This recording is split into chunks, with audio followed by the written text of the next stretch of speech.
We're so glad you've joined us on the ERLC podcast to explore how the Bible addresses important cultural issues pertaining to life, religious liberty, marriage and family, and human dignity, and how we can walk in wisdom for God's glory and for the flourishing of our neighbors. If you're enjoying this podcast and find it helpful, please leave a review wherever you listen. This will help more people find and benefit from what we're learning together. We are grateful for the time you take to join us for these conversations.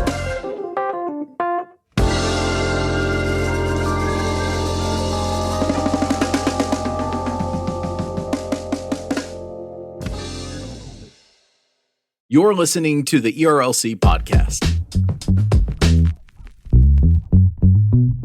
Hello and welcome to another episode of the ERLC podcast.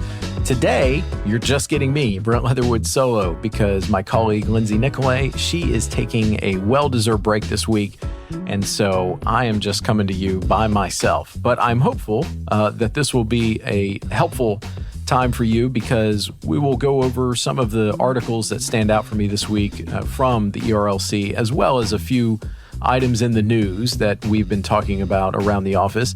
And at the same time, we're going to introduce you to a friend of mine, Matt Henslee. He serves down in Texas, and he's done a lot of great work for the Southern Baptist Convention over the years. And I thought this might be a good opportunity to just interview him, learn a little bit more about his own personal life, his personal ministry that God has called him to, and the ways that he is building up the Southern Baptist Convention in the state of Texas. And then we'll close with a quick piece from the Lunchroom. The first piece that I want to highlight to you from our team at the ERLC has to deal with a process called reconciliation. It's a bit of an arcane, procedural, budgetary process that Congress uses oftentimes to pass fairly complex pieces of legislation. Or in most cases when it's been used, it's actually been used as a budget spending or deficit spending measure. We'll talk about that in a minute. Over the last week, you may have read several news articles about a piece of legislation called the Inflation Reduction Act of 2022. So that's what our team is explaining here in this piece. And so let me just read for you a bit of the piece. The Senate is delaying their long-awaited August recess to consider a major funding package. The Inflation Reduction Act of 2022 is a smaller version of President Biden's failed Build Back Better package that included over $2.4 trillion in new spending. The IRA introduces $485 billion in new spending on things such as energy subsidies, stricter tax enforcement, and healthcare provisions, and the bill promises to reduce deficits by $305 billion through 2031. Senators will spend their weekend debating and amending this large omnibus package using a complex legislative tool known as reconciliation. So you might be asking, well, the scripture doesn't really tell us anything about what is the preferred method for tax and budget policy in the United States Congress. And that's true. But, as we point out here, as Christians seek to be well-informed on the workings of our government, play an active role in our democracy, and ensure the well-being of our neighbors, it is important to more fully understand this complicated procedure. And so that's why we decided to produce this piece on what exactly is reconciliation. It's been used a number of times before. As a matter of fact, over almost 50 years, Congress and the president have enacted 22 reconciliation packages, including deficit reduction bills in the 1980s and 90s, the Clinton welfare reform package in 1996, the Bush tax cuts of 2001 and 2003, the Obama Affordable Care Act amendments in 2010, the Trump's tax cuts in 2017, and even the American Rescue Plan supported by President Biden in 2021. So needless to say, a lot of big ticket items, high-profile pieces of legislation have been used and have been used to shepherd pieces of legislation through Congress that may have otherwise not have made it to law. And the reason being is when you use the reconciliation process, it lowers the threshold to passage, particularly in the U.S. Senate, for those bills. I personally was a part of a reconciliation package back in 2005. and it is filled with long nights for Capitol Hill staffers in Washington, D.C. I remember being up most of the night during a budget markup, which is when you are actually going through the legislation. And my boss served on the budget committee. But it was an important thing because we wanted to pass some spending reductions, deficit reductions, and ultimately ended up being successful. President Bush signed that legislation into law after the new year. So it was it's a bit of a complex process, but because a major piece of legislation such as the Inflation Reduction Act is going through it, we thought it would make sense to essentially help inform Southern Baptists on what this means. The next article I wanted to highlight comes from our colleague Jill Wagner, and it's called The Church's Need for Post-Abortive Ministry. In it, she interacts with Karen Ellison, who is the founder of Deeper Still, a retreat-based ministry that focuses on bringing healing and freedom to abortion-wounded hearts. So Karen Ellison was 22 years old when she had an abortion, and later, as she began to lead a Bible study for post-abortive women, God led her on a journey of healing that resulted years later in the development of this ministry. And Jill talks to Karen about her experience and how God used that brokenness and the healing that came from it to spur her to this area of ministry. And, you know, the reality is, particularly now that we are in a post-Roe environment, there's a number of great policy solutions out there that are either limiting abortions or banning abortions and saving lives in the process. There's more and more work being done on the policy front to serve women and families. Churches, which have always been active in this effort, are leading the efforts to serve mothers and families that are in crisis. But the reality is, abortion is still going to be a part of our culture. It's still going to be a part of our society.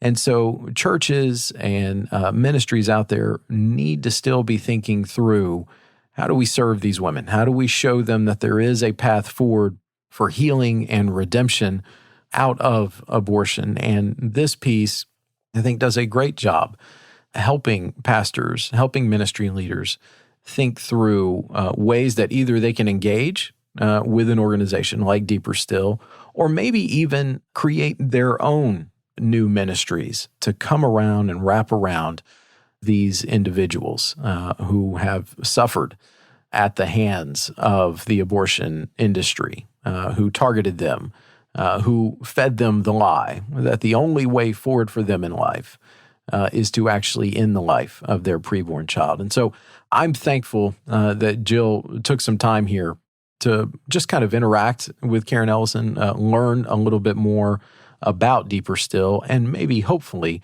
provide you as the reader with ways that you can do something to come around these women. All right, so as we begin the culture section, our first story comes to us from the Wall Street Journal, and it is about the story that has dominated headlines throughout the week. A search that has been conducted by federal investigators of former President Donald Trump's property in West Palm Beach, Florida, known as Mar-a-Lago. From the Wall Street Journal story, it says, someone familiar with the stored papers at Mar-a-Lago told investigators there may be still more classified documents at the private club after the National Archives retrieved 15 boxes earlier in the year, people familiar with the matter said. And Justice Department officials had doubts that the Trump team was being truthful regarding what material remained at the property, one person said. Newsweek, a separate news outlet, earlier reported on the source of the FBI's information. 2 months later, 24 Federal Bureau of Investigation agents were back at Mar-a-Lago with a warrant predicated on convincing a federal magistrate judge that there was evidence a crime may have been committed.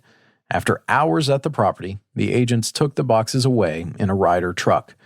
The episode points to a sharp escalation in the Justice Department's inquiry into Mr. Trump, which also includes an investigation into the events leading up to the January 6, 2021 riot on the United States Capitol. Well, look, as you have read this, and it would be hard to have missed this week, because it has dominated articles in newspapers, websites, cable news. It certainly would be hard to have missed this. Look, this is a huge development. There's really no other way to look at it. For federal investigators to go into the personal home of a former U.S. president, that really is without precedent. We haven't had much like that, even going back to Watergate.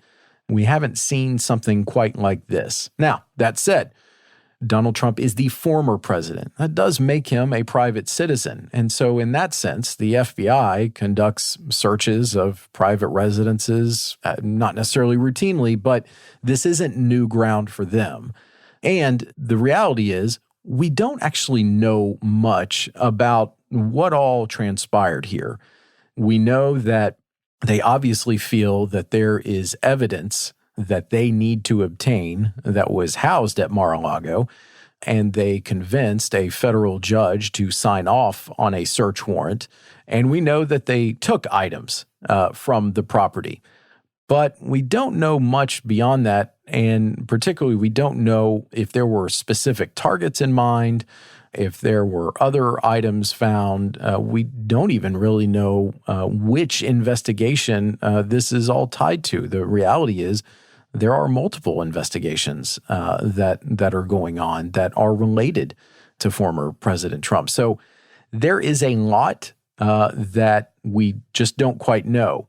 There have been calls from, a minority leader in the U.S. House, Kevin McCarthy, for example. He has put the FBI and the DOJ on notice that should Republicans recapture the House, they will initiate immediate hearings on what DOJ has done here and what they were after. So he's told them to go ahead and preserve all of their paperwork and expect to be called up to the Hill for questioning. And I should note, there have actually been some bipartisan calls for the DOJ to explain themselves, because this is fairly new ground that they are exploring here. I guess it's because of that, because there isn't precedent here for going into the home of a former president. It's precisely because of that we can probably safely assume that this was signed off on, not just by the judge, but this was actually signed off on at the highest levels of the Department of Justice, including, more than likely, by the Attorney General, Merrick Garland himself. So all that to say, this was not undertaken lightly. This probably is a serious matter, and probably, more than likely, in the coming weeks or months, we will get some sort of an explanation from the Department of Justice. Congress does routinely ask the Attorney General to appear before the oversight committees. I would anticipate that will occur. And so when that occurs, we may get a better sense of what went into the DOJ's actions here and what went into them carrying this out. Until we get that, I would just urge caution. There have been a number of voices out there that have said some alarming things. Look, this is certainly an important matter, and I think we do deserve an explanation. But we also need to realize these are federal investigators. They're very well trained. So we should just withhold judgment until we know exactly what they were after and where this leads. The next story comes to us from the Dispatch, and it is titled, "July Brings a Hint of Inflation Relief." The latest consumer price index numbers from the BLS, the Bureau of Labor Statistics, showed that on net, prices for the average American consumer didn't rise at all from June to July. Costs are still painfully and often prohibitively high, up 8.5% year over year, but the annual rate was down from 9.1% a month earlier, just the second such decline since the summer of 2021. Quote, "This is a much better report than I expected," Harvard University economist Jason Furman said yesterday. "This could easily be the false dawn that we saw in September of 2021, but for now, I'll take it as a tick in the good direction." The cooling was driven primarily by falling prices for fuel, clothing, public transportation, airline tickets, used car, and hotel rooms. Gas alone was 7.7% cheaper at the end of July than the beginning, and still falling fuel prices may continue to push down inflation. Related to that, I know that just in the middle of this week, AAA confirmed that now, for the first time in a long time, the average price of gasoline is now under $4 a gallon. So that's more of a psychological barrier that was crossed in a good way. But I know that a number of parts of the country are still feeling the pain at the pump. I think of, in California or even in a state in Hawaii, it actually saw gas prices drop by about 21 cents. So there's still some of our neighbors out there that are facing very high gas prices, and they're having to face a squeeze in their family budget. But it does seem, at least for now, that maybe things are starting to ease slightly. And that's something I think we all can appreciate. And the final story I want to look at comes to us from the Indianapolis Star, the Indy Star. And it says this: a new abortion ban has been signed into law in Indiana. Governor Eric Holcomb signed a near total ban on abortion in Indiana on August 5th. And here's what you need to know. The ban will go into effect on September 15th. The law makes Indiana the first state to pass legislation of its kind in a special session since the U.S. Supreme Court overturned Roe v. Wade. The bill bans abortion at 0 weeks, with narrow exceptions for rape, incest, fatal fetal abnormalities, plus the life and health of the mother. Victims of rape and incest have up until 10 weeks in their pregnancies to get an abortion. Abortions are also permitted when the long-term health and life of the mother are at risk, as well as for fatal fetal abnormalities. So this is noteworthy because, as it was reported, they are the first state in Indiana. Leaders there are the first ones to push forward with a more of a pro-life stance, if you will, that limits, if not nearly bans abortion. And that is something that we as pro-life Christians, we can be thankful for. And so anytime we can get legislation that saves lives, and we want to make sure that's followed up with laws that serve mothers, that is a good thing. And that is something to be appreciative of. And I bring up this matter because we have added on our ERLC Dobbs resource page. It's the part of the website that we created following the Dobbs decision in June to serve as kind of a central resource on some of the pro-life initiatives and pro-life resources that we're creating at the ERLC.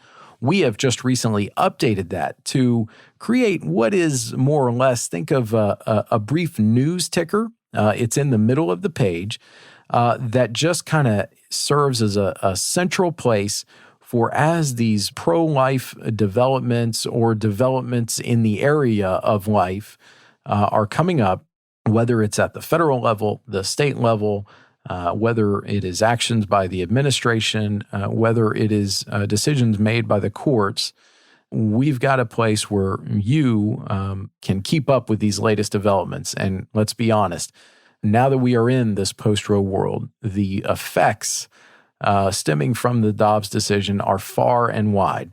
Some states are moving forward, like Indiana, with a much more pro-life posture. And then there are other states, like California or Vermont, that are moving forward with more of a pro-choice posture. And Christians need to be aware of what all is going on. And so we hope that this resource page, which can be found at erlc.com/Dobbs, is helpful to you. So that wraps up just a few of the pieces and the items in the news that we are paying attention to. And now I want to go into our interview with my friend Matt Henslee. All right, well, as I mentioned before, with Lindsay out, I wanted to have on someone to interview, and someone who I think you and our audience will find particularly interesting, and that is Matt Henslee. I'm going to let Matt give his kind of own personal bio here, because I always think it's interesting what folks emphasize. But I just want to say Matt is a true servant of Christ. He serves in Texas and he served in the SBC actually in any number of different ways.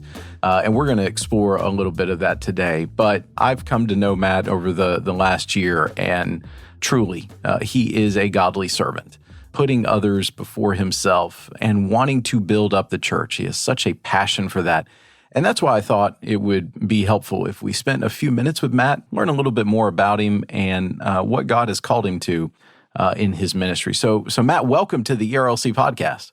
Hey, it is so good to be on here, even if you are an Atlanta Braves fan. And to give you like a short personal bio, I kind of am reminded of the Parks and Rec quote where it says, "I don't know what I'm doing, but I'm doing it really well." That's kind of what I feel like has been my life. I've done a lot of things, whether recording artist, author, preacher, youth pastor, kids pastor, worship pastor, all the different things, the different hats that I've worn.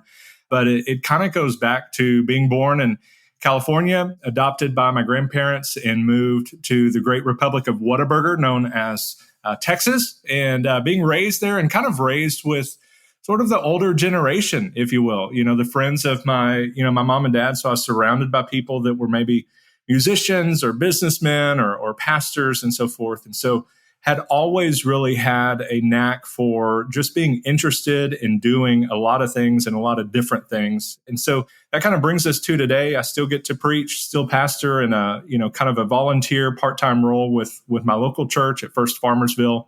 I also serve as the associational mission strategist for the Collin Baptist Association. I'm actually coming up on my 1-year anniversary in a couple of weeks now. And so we're loving Texas, and I've got a beautiful wife, and we've 4 wonderful daughters that are 11, 12, 14, and 15. And so all of your listeners can pray for us because they're all girls. And we had said our kids were going to come potty trained, and we would have a drama-free house.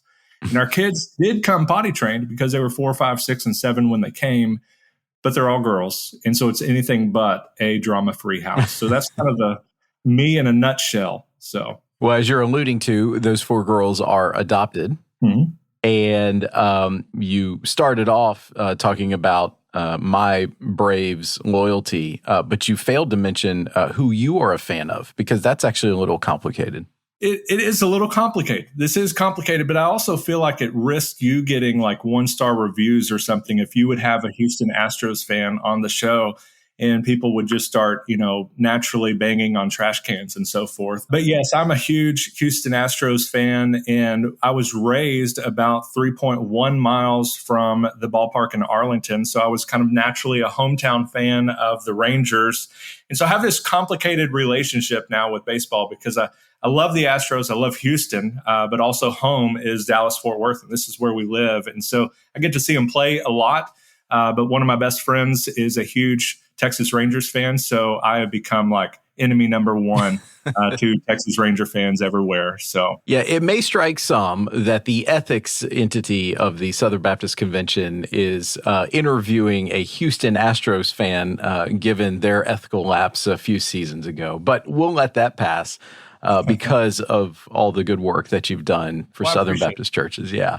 So actually, let's start there. You are coming off of serving as the president of the Pastors Conference for the SBC. So you're now, I think it's the immediate past president of the Pastors Conference. And so for maybe some of those folks in our audience who aren't familiar with the Pastors Conference, maybe they've not been able to be a messenger or attend one of our annual meetings. What is the Pastors Conference? What function does it serve in the SBC? I think the easiest way to describe it is at least what it's intended to do is to really set the tone for the annual meeting. So it's the 2 days preceding the annual meeting in the same room as the annual meeting. And so Sunday and Monday, kind of all afternoon and evening on Sunday, all day on Monday, we get together for preaching. And every year, of course, a different president is going to have a different theme and maybe a model and all of that sort of thing. But for us, we were going to go verse by verse through an entire book of the Bible and really kind of unite the people in attendance around our call to proclaim him and in the unity that we really have in that all of our churches are different sizes, different contexts, different everything. And that's what's in the room there too. big churches, small churches, rural churches, city churches. And that's what the SBC is. And so I really thought that the Pastors Conference could set the tone for the SBC annual meeting by uniting us around what we do have in common to proclaim Christ, to advance the kingdom, and all of that as Southern Baptist. And so, yeah, it's just a 2-day conference right before the annual meeting that usually have preachers from a wide variety of backgrounds and so forth. All of ours were Southern Baptist from churches as small as 50 up to about 3,500 and rural city, all of that sort of thing. So, I think most people, when they hear of a conference that folks from around the country come to, they think of some sort of practical, professional thing. So you're not necessarily gathering folks together at the pastors, here's how to serve the Lord's Supper, but instead you are offering a time for pastors to learn from others from around the country, right? Yeah, absolutely. And what I realize is, especially coming out of COVID and the pandemic, and even before that, I was going to be nominated before kind of COVID hit. And I guess God was like, no, I'm going to send a pandemic so he can't be the president of the Pastors Conference. I don't know if that was exactly it or theologically correct, but I just realized that even before the pandemic, ministry is hard. It's really awesome. It's a blessing. You get a front row seat of all that God is doing and all of that. But you also have a front row seat of the attacks of the enemy, the difficulties in marriages of people that you shepherd, people dying, all of that happens. And so a lot of times people are coming to Anaheim or, next year in New Orleans, wherever we gather as Southern Baptists, that a lot of those people are pastors or their wives that are coming with them. And they're just struggling, many of them. Some of them are thriving, all of that, but many of them are struggling. And certainly coming out of COVID-19, I thought, yes, we could get in there and encourage people around a certain topic or a theme or whatever it might be. But I really thought, what if we gave 2 full days of just steady encouragement from God's word and let those people just kind of get to sit and just soak in that faithful preaching from people that were just like them and in seasons just like them too. Whether big church, small church, we were all affected by the exact same thing, but certainly in different ways. And but yet we all still tried to do everything we could during the pandemic to continue to preach the word and advance the kingdom. And yet we were all tired. And so just to get them all in that room, to pray over them, to sing with them, to just encourage them with gospel preaching, I thought was what we needed most in that season coming out of COVID. Well, as someone who was able to be in several of the sessions, I think you absolutely accomplished your mission. It was a great pastors' conference, no doubt. Let's focus in actually on the leadership of the pastors' conference. Obviously by being elected to that position, you're kind of given this national perch of leadership, if you will. Talk about what your experience was like conceptualizing the conference, spreading the word about it, getting folks to get excited about it, organizing it. What sorts of things did you learn about yourself and about the broader SBC? So the very first thing that was said to me after being elected was, congratulations, now go raise $500,000. That was probably the wake-up call. I mean, I knew there was fundraising and I knew the amount. I mean, I knew that, but that was like, you have these dreams that I can't wait to pick the preachers, pick the music, have a great theme, all of that kind of stuff. And that's what I really thrive doing. But that kind of constant pressure to raise funds and so forth, and to not, we hadn't really had one that totally failed and went off the rails. And so I was like, I don't want to be the first guy that's, bankrupts, the pastors' conference or something, or have the executive committee, have to send out, debt collectors to my house or something. I didn't know how it worked. I didn't know what happened if I didn't raise the money. So there was a lot of pressure. And so it did kind of teach me one of the things that I struggle with is I think what some people naturally struggle with at times is truly trusting God to provide for something he has called you to.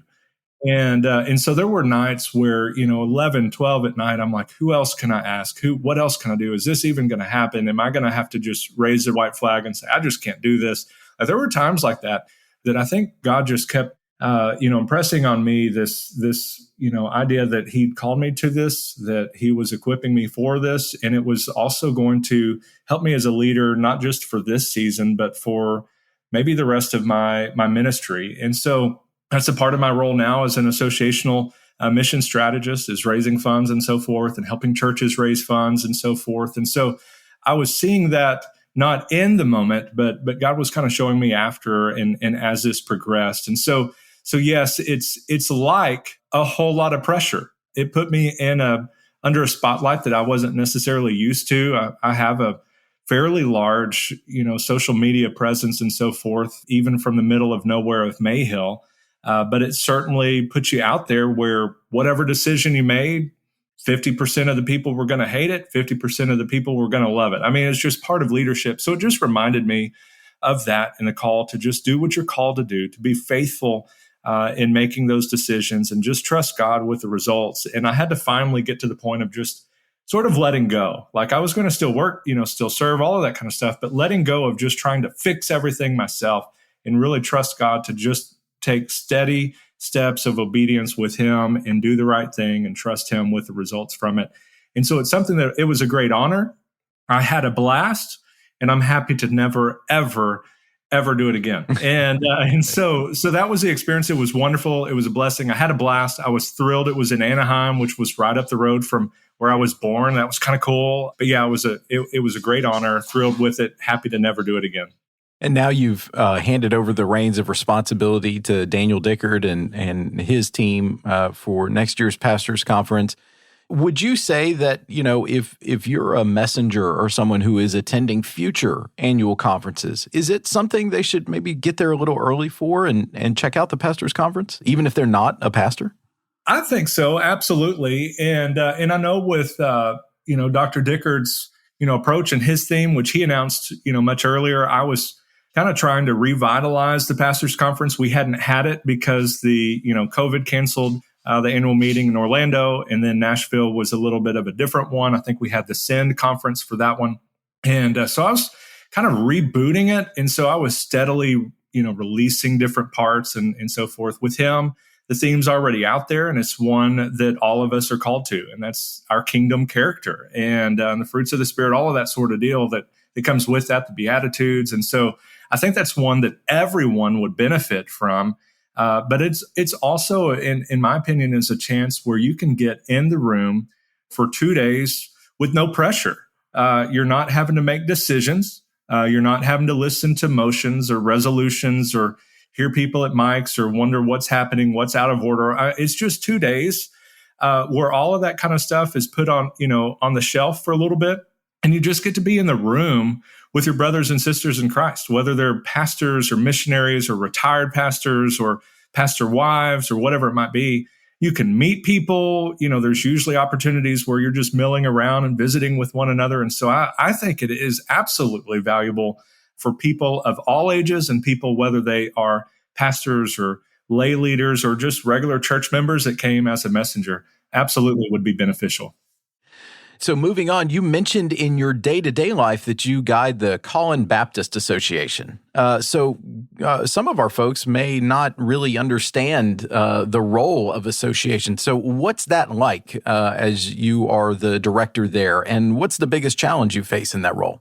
Man, what it's like is every day is completely and totally different because I may have coffee, on Monday with a pastor that just found out, his wife has cancer. The next day, I might be leading a church revitalization consultation with a church that has declined down to 5 or 6 people and are barely hanging on. The next day, I might be in a meeting of prospective church planters. And the next day, I might be having lunch with a denominational leader. Every single day, every single week is completely different. And that's also kind of the challenge because each day I have to kind of know, is this the day that I'm primarily encouraging somebody that's, really struggling, barely hanging on or feels kind of disconnected or isolated? And am I trying to cheer them on and help them?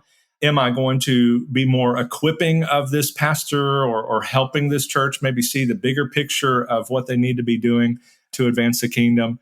Am I networking maybe church planters with potential fundraising opportunities or churches that can help partner with them, or finding the demographics that maybe would be a best. We have people that will come like, hey, I feel called to plant. I don't really have a particular area. Do you know an area that's really without a good, solid gospel presence? And they just kind of put their yes on the altar with God and say, where do I need to be? And so to help them find maybe demographically with a strategy of where might a pocket be that just really doesn't have a strong gospel presence. And so you kind of encourage them there and help them find a space. And then the next day, kind of networking perhaps with denominational leaders. So that means usually I'm dressing up a little bit more and I'm not in my, NAM t-shirt or IMB, knit shirt or whatever it might be. And so, having to relate to them as well and hearing maybe what's going on. And in our case in Texas, of course, we have two conventions. So hearing what's going on in the BGCT or Texas Baptist, and then hearing what's going on in the SBTC and relating that to our churches in our association that may be a part of either one of those or both of those. And so the fun part of it is that every day is absolutely different. That's also the challenge of it, to know kind of what hat am I putting on. The Barnabas hat that's just encouraging, the Paul kind of approach of finding that younger pastor or planner where he can go and serve and everything in between. And so it's a whole lot of fun, a whole lot of work, keeps me interested and engaged because, like I said, every day is different. And there's a natural side of fundraising and being able to share with maybe a larger church that may not necessarily need our resources of pulpit supply or video help or communications help or whatever it might be, help them see the value of plugging into the association where maybe they can offer support to some of our churches too. So it's just really that very localized level of we are better together right in our backyard with all of the churches that might be a mile from us or 20 miles from us, and see what we can accomplish together. Yeah, that reminds me that this isn't necessarily going to be a clean analogy, but in the political world, traditional conservatives have always kind of said something along the lines of the best form of government is the government that is closest to the people. And in some ways, I think that there's a parallel there with what you're talking about with our associations. Look, our pastors, they are deeply involved in shepherding their people in very personal instances. And we obviously want them to be engaged in their community, but they may just not have the margin to know about the community, a couple of towns over. And, obviously from some place here like the ERLC, I would not have the competency to know where a church could be best planted within the parameters of the Collin Baptist Association. But someone like you, who's kind of directing all this, you have a sense of that. And I think, gosh, what an incredible resource for our pastors. And maybe you've kind of already answered my next question, which is, why are healthy associations important in Baptist life? And I think maybe part of your answer is you're the person who's, not down at the very micro level. You're just a notch above that. And that gives you the ability to see the broader field. And I think in the world that we're in, where so many important decisions are happening in our local communities, associations can play a huge role in that. Yeah, absolutely. And as you were talking, I was thinking about, actually a conversation that I had yesterday with a pastor is, we say often that the headquarters of the Southern Baptist Convention are each of our local churches. But at the same time, each of those are not just kingdoms in and of themselves. Even the largest of them have a part to play in the greater Great Commission, certainly globally, and even more narrowly through the Southern Baptist Convention. And so with that, it's kind of this role of a liaison, if you will, that for our guys that maybe are more bivocational, or even we've got some in our association that are trivocational, that Saturday night, they're wrapping up their second job and they go home, they kind of read over a text, and then they get ready to kind of explain it in the very simplest of terms. And I think that is some of the most faithful preaching that we have in our association, because he's serving his family well and he's still serving that church well, loving them well, leading them well. But this is a guy that doesn't have the time to read the different articles that are coming out from the ERLC. This is a guy that doesn't have the time to see how many churches are planted by NAM, or how many missionaries are being sent, or or the different disaster relief things that are going. Some of them will pick it up here and there, but sometimes it's just where we get together for coffee or lunch or just hanging out in his office or sometimes at his house, just visiting with one another. It's like, so what's going on in the SBC? That's, I'll hear that a lot. What's happening in the SBC?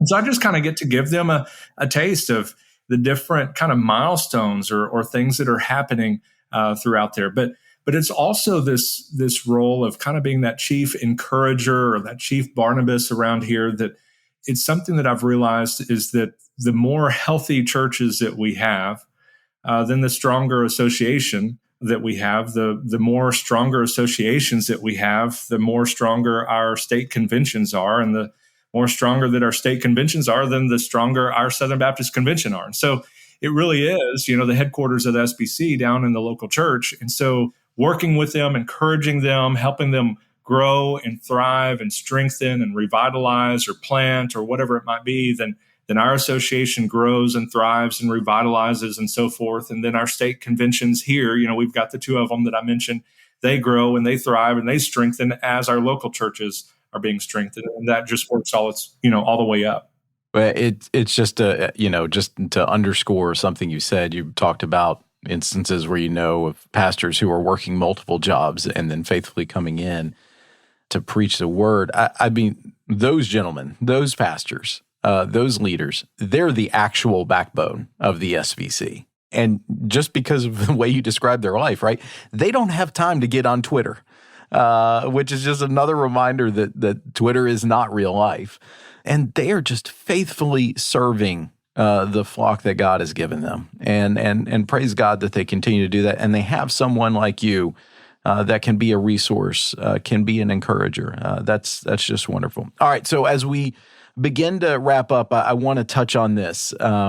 You, in the wake of the incredible Dobbs decision that came down from the Supreme Court earlier this summer, you shared a very personal piece. In fact, I think you told me at the time it was the first time you had shared publicly your story. And I just want to spend a few moments just talking about that briefly. And I guess I'll lead off with this. By virtually any definition, you are pro-life. What made you such an advocate for life?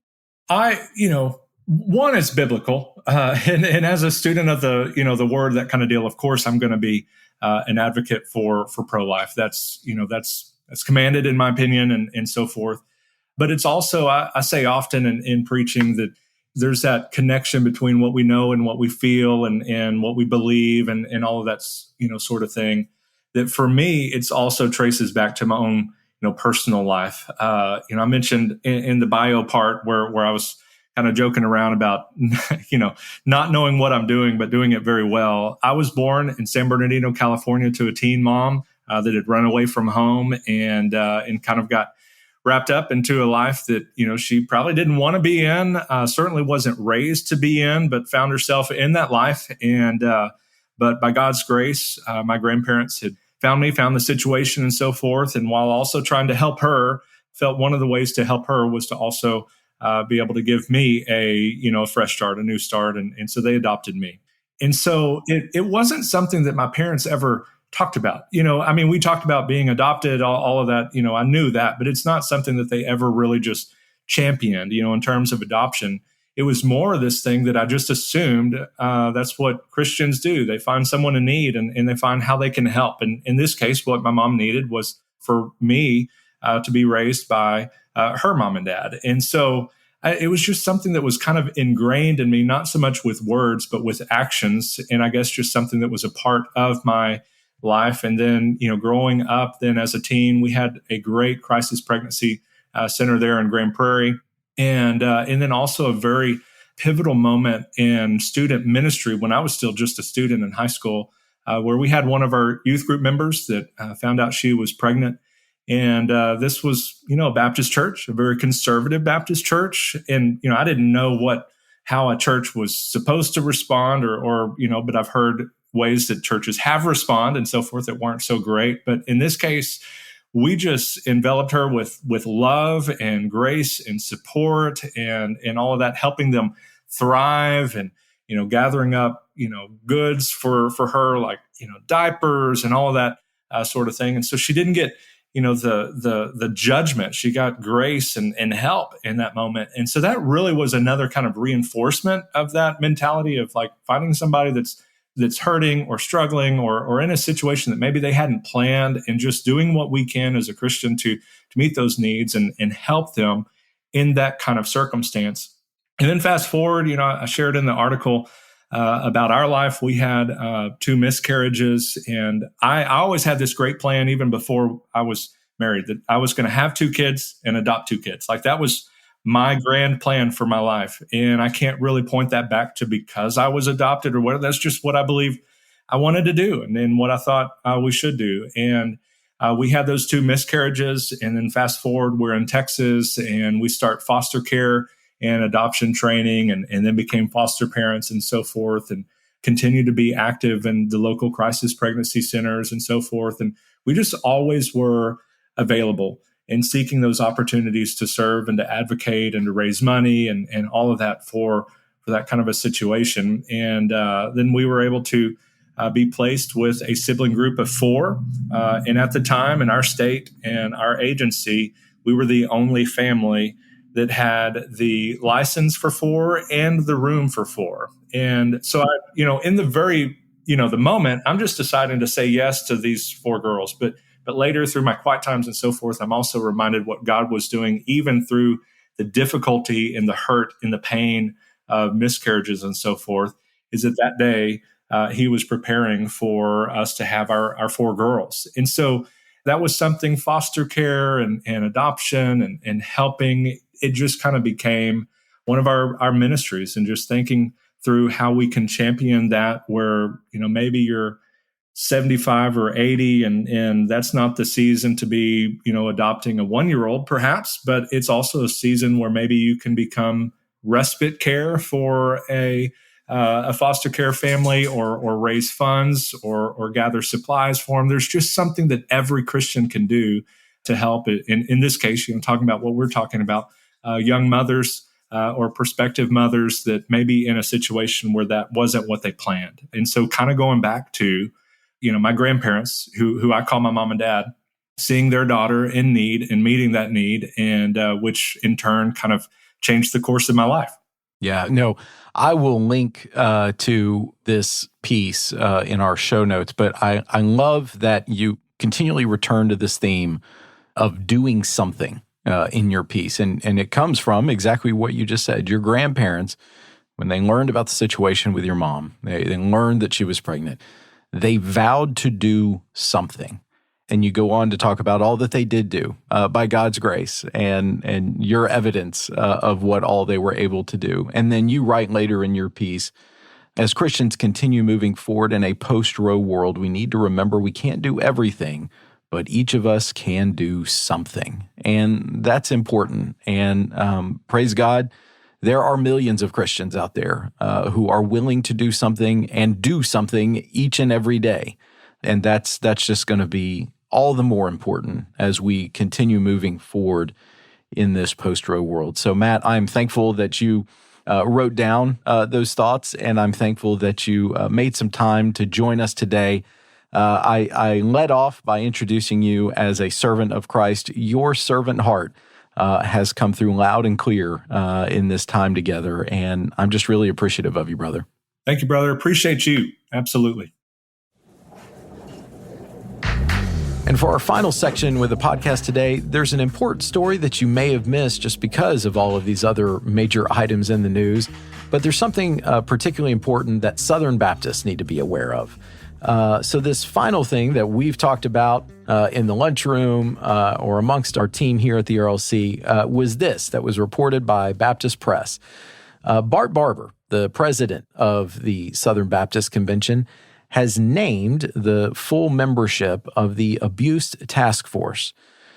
He had previously said that Marshall Blaylock, senior pastor of First Baptist Church in Charleston, South Carolina, will serve as the Implementation Task Force chair, and that Mike Keobone, pastor of First Baptist Church in Lawton, Oklahoma, will serve as the vice chair.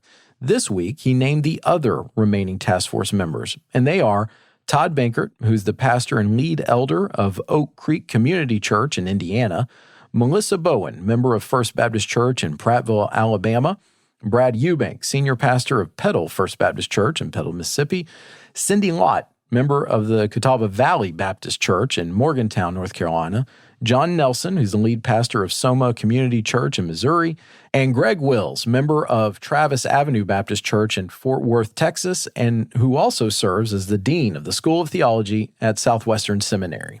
Messengers to the annual meeting in Anaheim tasked Barber with the responsibility of forming this task force as part of the approved recommendations from the original sexual abuse task force that was chaired by North Carolina pastor Bruce Frank. The recommendations were the result of a year-long study and investigation by Guidepost Solutions into the SBC Executive Committee. Barber said this: "The purpose of this task force is to assist the churches of the Southern Baptist Convention in our efforts to shut the doors of our churches to those who would act as sexual predators and to wrap our arms around survivors and those who love them." And I bring this up because, as I mentioned, this may have been lost in the news of this week, but this is some of the most important ongoing work that is being conducted right now in our convention of churches. Whether it's some of the work that we're doing at the ERLC, or whether it is this task force or implementing the recommendations that messengers approved in Anaheim at this summer's annual meeting, getting this right and stopping sexual abuse before it occurs, or Lord forbid, after it might occur, helping to come around those who have been affected by it. This is vital for the long-term health of the SBC.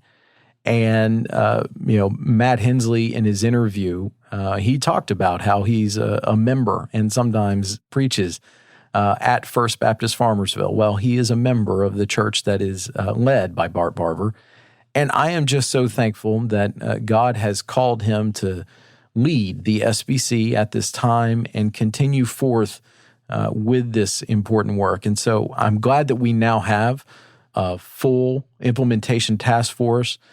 This is a strong group of individuals who are now led by Marshall Blaylock, who is an incredible leader, pastor at First Baptist in Charleston, South Carolina. And just know that our heart at the Ethics and Religious Liberty Commission is to serve this task force, come alongside them in any way that we can, and continue to produce resources that serve pastors, that serve ministry leaders, that help Christians continue this work and implement the best policies or think through these issues in the best, most biblically appropriate ways to serve survivors and to make sure that our churches are safe from abuse and safe for survivors. And so I just wanted to highlight this because, like I said, this is some of the most important ongoing work for our convention. And this is a good thing. And I look forward to the additional work that will come from this task force in the weeks and months ahead. All right, that brings us to the end of this episode of the ERLC podcast, and I know that we look forward to being with you again next week when my colleague Lindsay will be right back here, fully recharged and ready to go back from her break, and who knows what exciting tales she will bring from her home life. We'll probably get a Marion update. So anyways, thank you for listening, and as always, you can check out more of our resources at ERLC.com. Just a reminder, you can find links to all the things we talked about today in the show notes. And if you like the podcast, please consider helping us spread the word by sharing the episode on social media or going into your favorite podcast app and leaving us a rating and review. The ERLC podcast is a production of the Ethics and Religious Liberty Commission and is hosted by Lindsay Nicolay and Brent Leatherwood. Technical production provided by Owens Productions. It's edited and mixed by Mark Owens. And in addition to listening to the ERLC podcast, be sure to check out our other ERLC podcasts. The Digital Public Square airs every Monday, and its host is Jason Thacker, who is one of the leading voices on technology and ethics. And if you like staying informed about important policy decisions that matter to Southern Baptists, Capitol Conversations is our podcast directly from Capitol Hill, which is hosted by our colleague Chelsea Sobolik. Search for The Digital Public Square and Capitol Conversations wherever you listen to podcasts. Thanks again for listening, and we'll be back next week with more content.